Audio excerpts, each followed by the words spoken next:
بسم الله والحمد لله والصلاة والسلام على رسول الله. ازيكم يا حبايب قلبي؟ عاملين ايه؟ يا رب تكونوا في اتم صحة وفي احسن حال. زي ما عودتكم احنا ماشيين النهاردة اهوت، رايحين لغاية الساعة 6. طبعا لسه ما فيش شروق ولا اي حاجة، الشمس حتى لسه ما ابتدتش تظهر. سامعين الصوت؟ عصافير على ضفادع، حاجة كده في منتهى الحلاوة.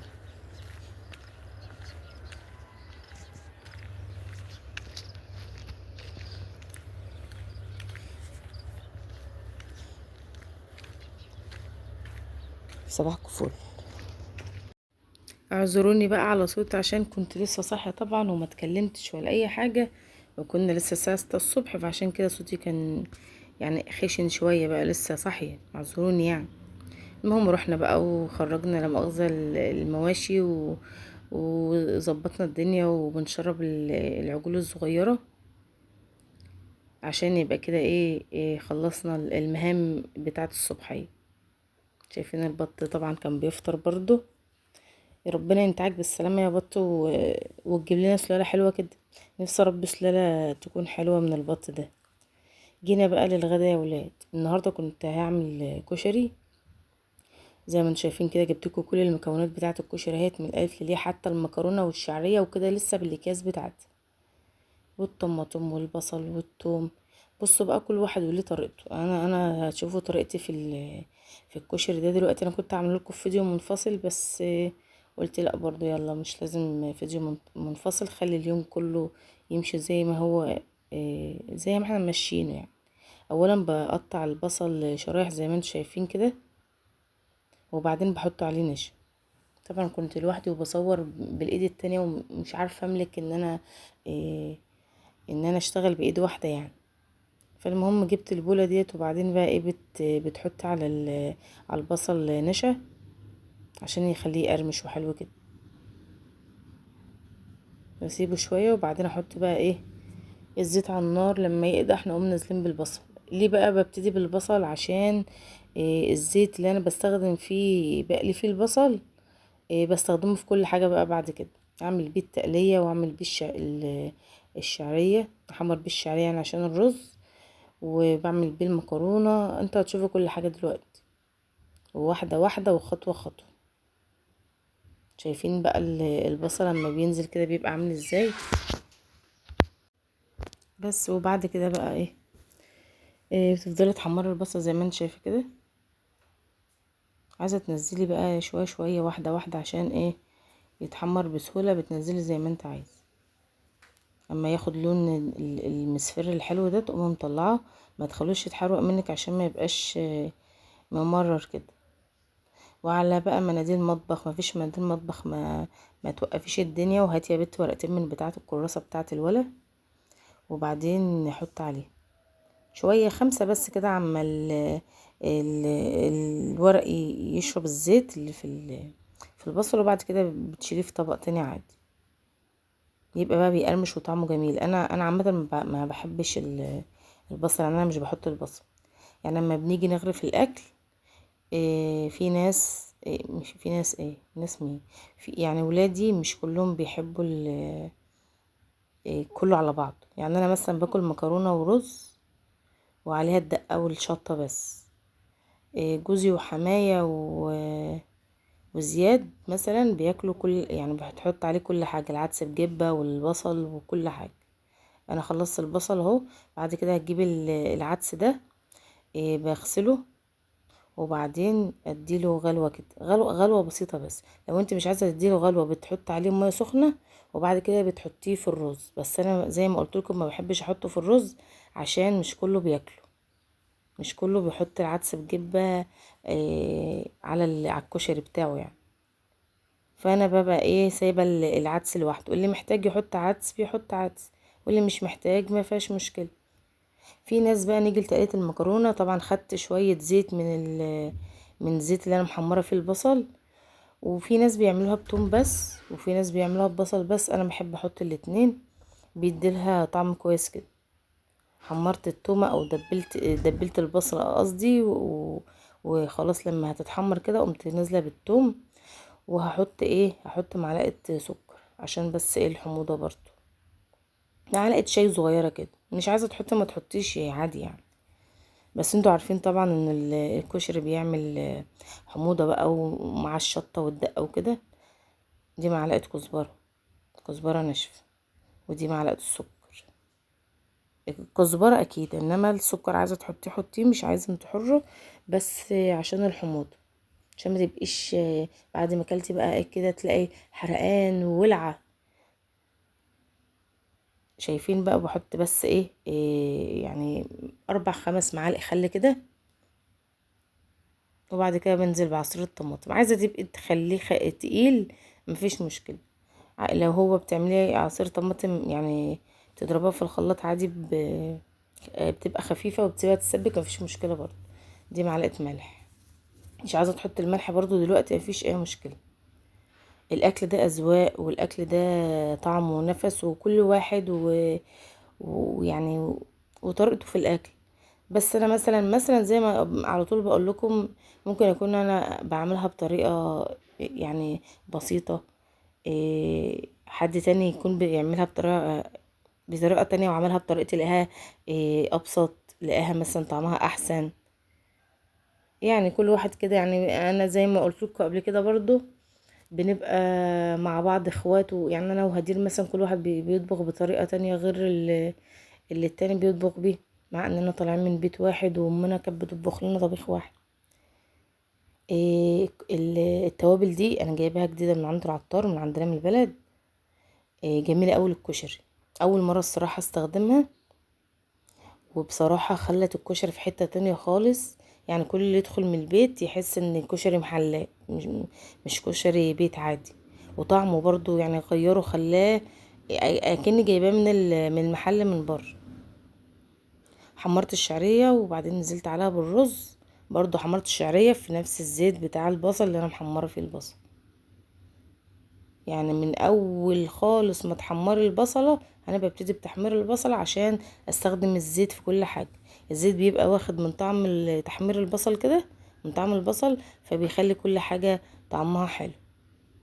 زي ما انتم شايفين خلصت الرز اهو. انا يا جماعه بعمل مش بعاير ومش بعمل حاجه بمقدار. انا بعمل الحاجه بتكفينا غدا وعشاء. وطبعا انتوا عارفين ان انا يعني قاعده تحت في شقه حمايه وولاد سلايفي بينزلوا مش عارفه ايه.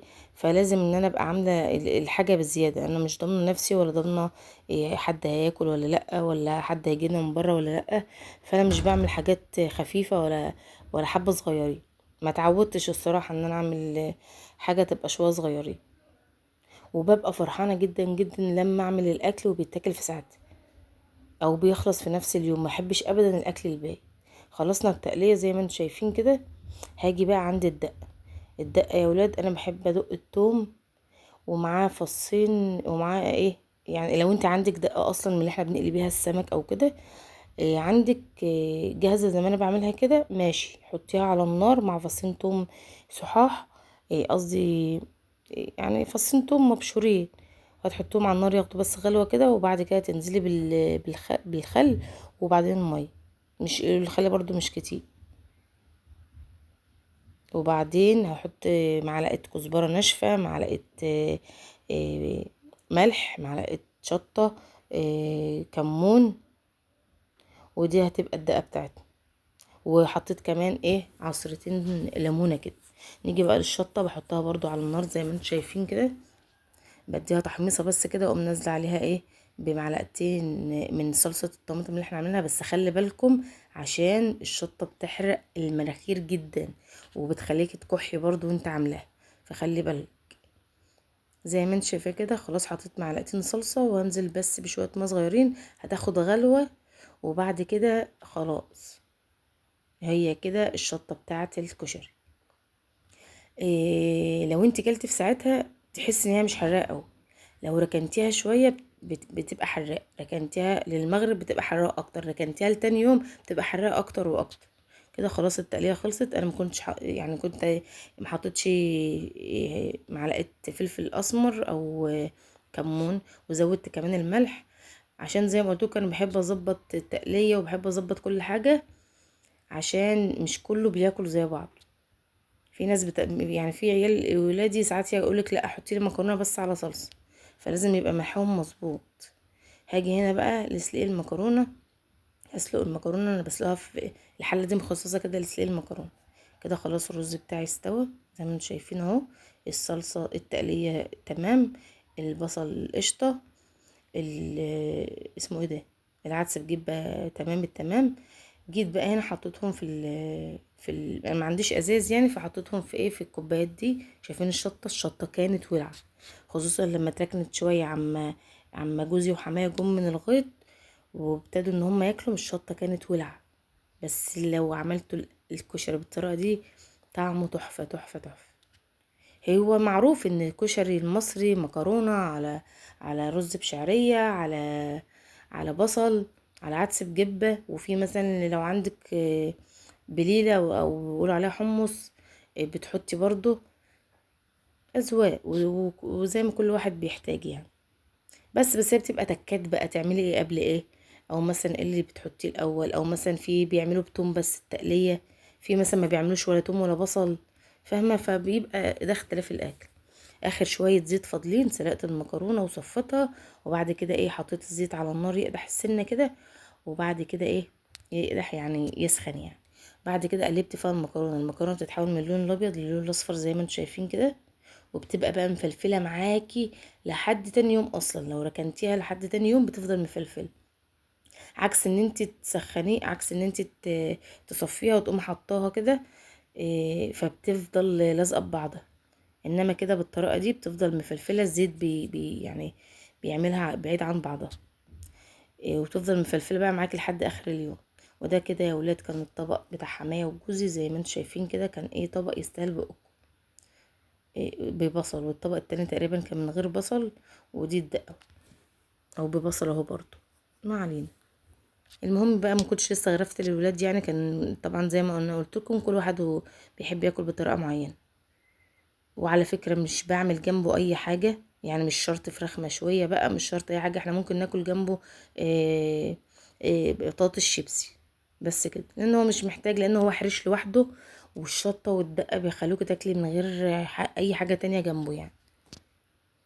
تحطي بقى كده، اللي بيبقى بياكل بياخد بقى معلقة كده ومعلقة كده، ويحط قدام الطبق اللي هو بياكل منه ويقلب. انا بوريكم بس حتة صغيرة، المعلقة دي تستاهل بقكم.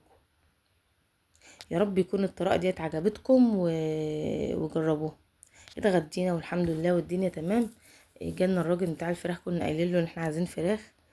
إيه لازم نحط الايموشن ده يا جماعه، عشان واحده جارتنا كانت معديه، وطبعا ما استأذنتهاش ان انا بصور يعني. فالمهم جه بتاع الفراخ، فكنا بنجيب فراخ عشان تبقى عندنا في البيت، طبعا تاكل بواقي الاكل، شويه رز بقى فايضين مش عارفه ايه. الواد زين ساعات بغرف له اكل ياكل شويه ويقوم سايب الباقي، فحرام يعني يترموا. وطبعا البط اللي عندنا مش بياكل اكل البيت. فالمهم قلنا ما نجيب شويه فراخ، منهم ياكلوا اكل البيت ومنهم يجيبوا لنا بيضه ولا حاجه، عشان البيضه ام 6 جنيه دي، بقول 60. البيضه بقت ب6 جنيه و6 جنيه ونص. الاول كنا بنجيب نعمل مكرونه وجنبها بيض، نجيب كرتونه، نص كرتونه بيض اصلا نعملها في الوجبه.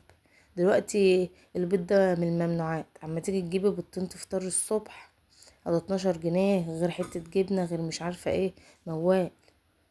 غير بقى اما يبقى عندك الحاجه تحت ايدك طبعا في البيت بيبقى خير والحمد لله.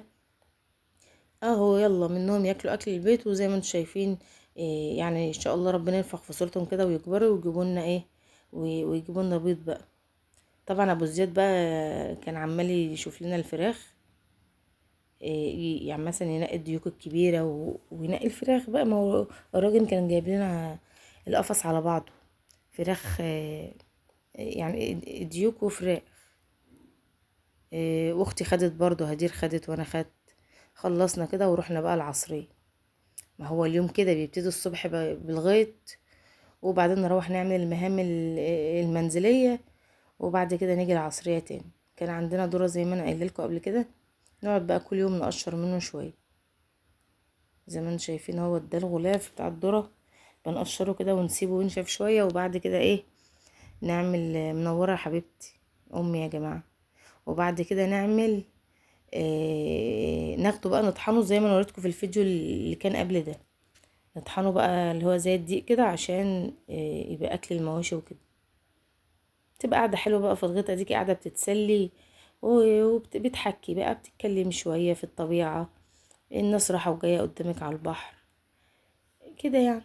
ساعات بتحسي ان الشغل مش متعب لما تبقوا قاعدين كده بتتكلموا، بتضحكوا، مش عارفه ايه، وكلنا قاعدين مع بعضينا كده عادي. ف مش بتحس ان الشغل متعب اوي. والحمد لله الحمد لله، يعني ربنا يعني بيخليكي تبقي حمولة ومستحملة، عشان ده اكل عيشك طبعا، ومستقبل عيالك وكده. طبعا كل واحد بيتعب في شغله. يعني انا ما بشتغلش بره البيت ولا حاجه، ولا موظفه ولا الكلام ده، بس ده شغل. روحت يا ولاد غسلت شويه الهدوم عشان ابقى فايقه الصبح، وكده اليوم بتاعي خلص، وسيبوني انام. ويا رب الفيديو يكون عجبكم، ما تنسونيش في اللايك واشتراك في القناه، ومع الف سلامه وبحبكم.